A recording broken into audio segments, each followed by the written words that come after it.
Hey guys, how you doing? This is Andy Huang. 大家好，我是黄家贤. Hey guys, I would like to share something with you. A lot of people have been asking me, hey listen, you did a tip of the day about 2-3 minutes on buyer's brokerage.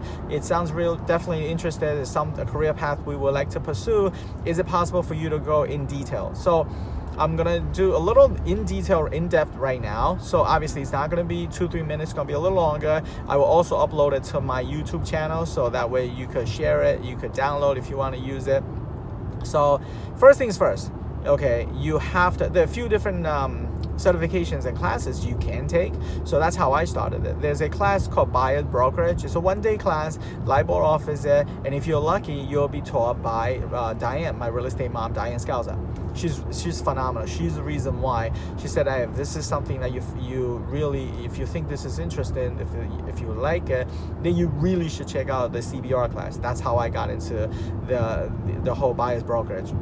And then also remember the days I was with Remax, the Resix, they're saying that in order for me to represent buyers, I really will have to take this designation or I cannot represent buyers.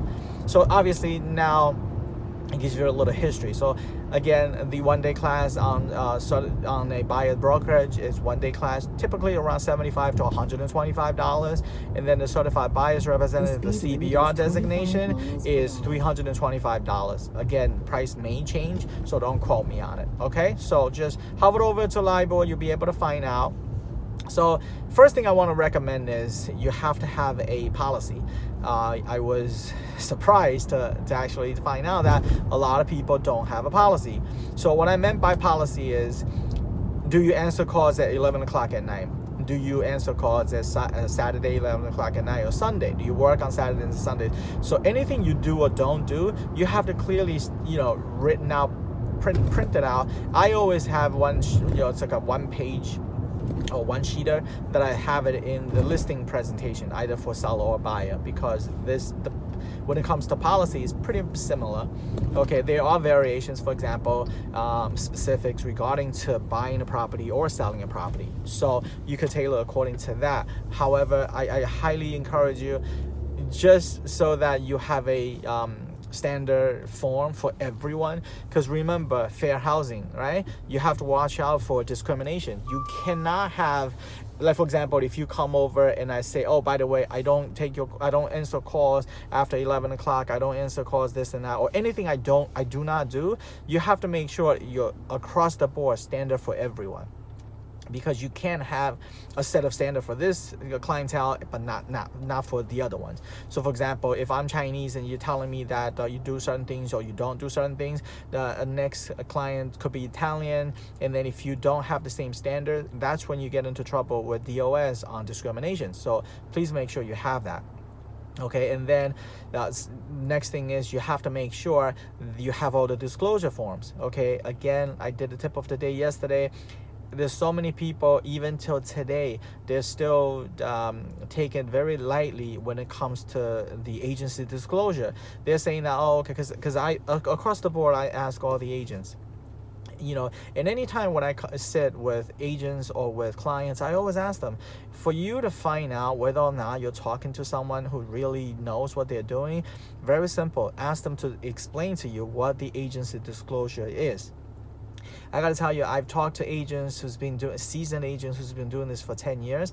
They're still having issues explaining the form correctly. Okay, so most of them will tell you, oh, this is not a contract. This is a form basically telling you who I represent in this case, and it's required by New York State, right? Most people just cover it on that end. I wanted to, if you look at my tip of the day yesterday, you have seen it, but I'm gonna go into it again here. This is very easy. Tell them that this is the form required by the DOS to protect you, the consumer. You see, in real estate transactions, there are two types of agents. One that represents the seller, one that represents the buyer. Today, I'll be working on the interests of the buyer, since you're a buyer's brokerage. Right? But you'll always have the right to represent yourself, meaning you have the right to buy this house without me. Okay, and then remember, we talked about how the brokerage got sued on Westchester. It's because they didn't further explain to the client that in this particular case, it's a buyer brokerage, so you are not representing the seller. However, if you are representing the seller as well, that's when you have to discuss about dual agency, and then also dual agency with designated agent. Dual agency meaning that you're representing seller and buyer in the same deal. Designated agent simply means that, you know what, we're the same brokerage, but my broker is going to have one person represent the seller, and then one person, in this case me, represent the buyer.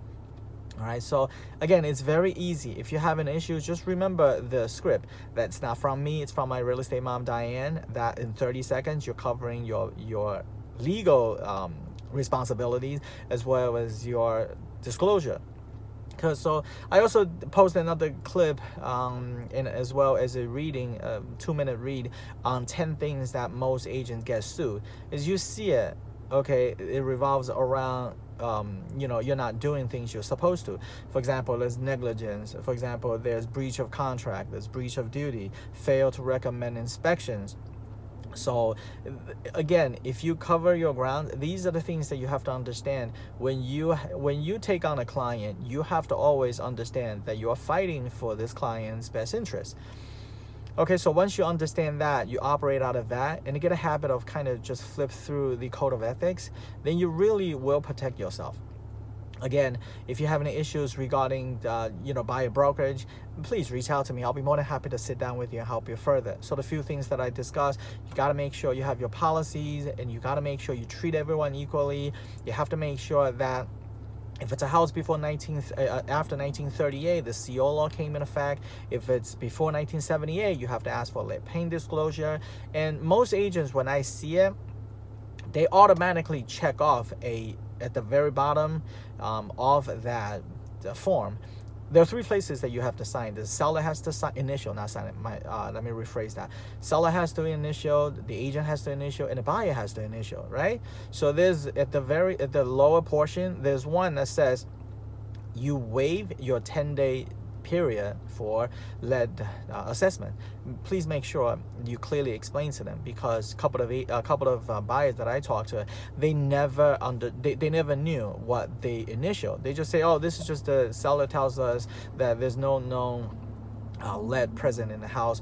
But when I pointed out that here you waive your 10-day assessment period. Did you know that? And I gotta say, almost every buyer that I spoke with, no one knew.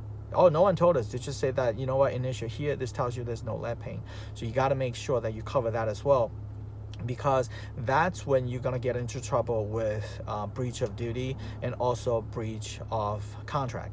Because remember how one of your fiduciary responsibility is reasonable care and full disclosure.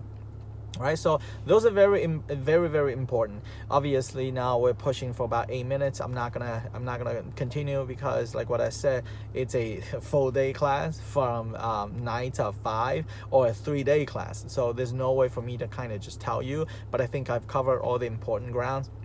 Again, this is a business decision that you have to understand, you have to make.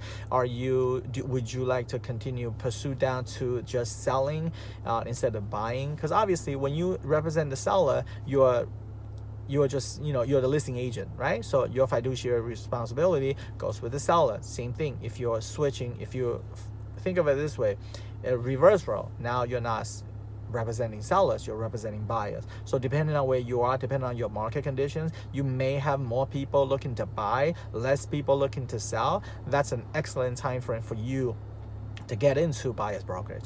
Again, if you have any issues, any questions, please reach out to me. I'll be more than happy to sit down with you and talk to you further. I'll talk to you later. Bye now.